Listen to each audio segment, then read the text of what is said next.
Hello বন্ধুরা, আপনাদের দেখাবো সেলাই মেশিন কিভাবে চালাতে হয়। এই মেশিনের এখানে যে এই হচ্ছে আপনার চাকা এবং এখানে পাদানি। এই পাদানির এখানে এই এক পা এখানে রাখতে হবে, আরেক পা এভাবে রেখে এখানে যে চাকার এই গোল চাকাটি সামনের দিকে টান দিতে হবে। টান দিয়ে দেখুন এই ব্যারিংটি একবার উপরে উঠছে এবং একবার নিচে নামছে, এভাবে পা রাখার জন্য। এবং একবার পিছনের দিকে বর দেওয়া হচ্ছে এবং সামনের দিকে বর দেওয়া হচ্ছে। এভাবে পা ঘোরানোতে মেশিনটি চলবে। দেখুন এই মেশিনটি যদি পিছন দিকে ঘুরে তাহলে বারবার সুতা কাটবে, সেলাই তখন বারবার সুতা লাগাতে হবে। যার কারণে আপনারা সবসময় এই সামনের দিকে এভাবে চালাবেন। সামনের দিকে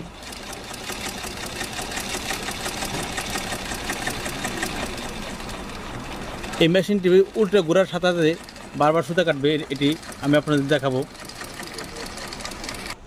মেশিনে এখানে সুতা লাগানোর পরে এই মেশিনটি এখন চালিয়ে দেখাবো যে এটি সামনের দিকে ঘুরালে কী হয় এবং পিছনের দিকে ঘুরালে কী হয়। এই জন্য প্রথমে এই চাকাটি এইভাবে সামনের দিকে ঘুরিয়ে নেব। দেখুন এই হচ্ছে আপনার সেলাই, খুব সুন্দর সেলাই হচ্ছে। আমি আবার উল্টোর দিকে ঘুরে দেখাবো।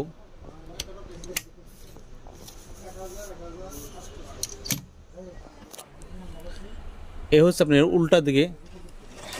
দেখুন উল্টার দিকে ঘুরানো দেওয়ার সাথে সাথে সুতা ছিঁড়ে যাচ্ছে এবং কাপড় সামনের দিকে আসছে। এভাবে আপনার সমস্যা হবে, যার কারণে আপনারা সবসময় এই মেশিনের চাকা এই সামনের দিকে এইভাবে ঘুরাবেন। দেখুন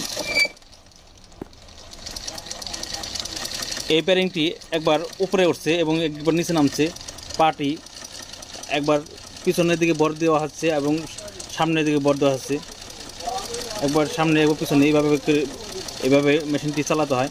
মেশিনটি যদি এখানে জোর করে পাড়াতে দাঁড়ান তাহলে এই পাদানিটি ফেটে যাবে, তখন সমস্যা হয়ে যাবে। যার কারণে আপনারা সবসময় এভাবে দুই পা রেখে, আর যে আপনার মেশিন চালানোর সময় একটি কাঠের চেয়ারে বসে নেবেন।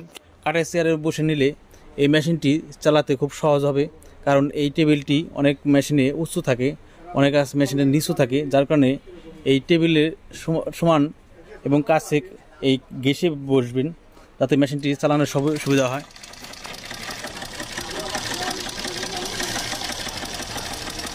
দেখুন খুব সহজেই মেশিনটি চাকাটি ঘুরছে, কারণ এইভাবে মুভ না করলে এই মেশিনের চাকাটি আর ঘুরবে না, মেশিনটি চলবে না। দেখুন খুব সহজেই মেশিনটি চলছে। এভাবে আপনারা যে কোনো মেশিন চালিয়ে নিতে পারেন। এই ধরনের ভিডিও ভালো লাগলে লাইক, কমেন্ট, শেয়ার করবেন এবং নিত্য নতুন ভিডিও পাওয়ার জন্য সাবস্ক্রাইব করে রাখবেন। সবাইকে ধন্যবাদ।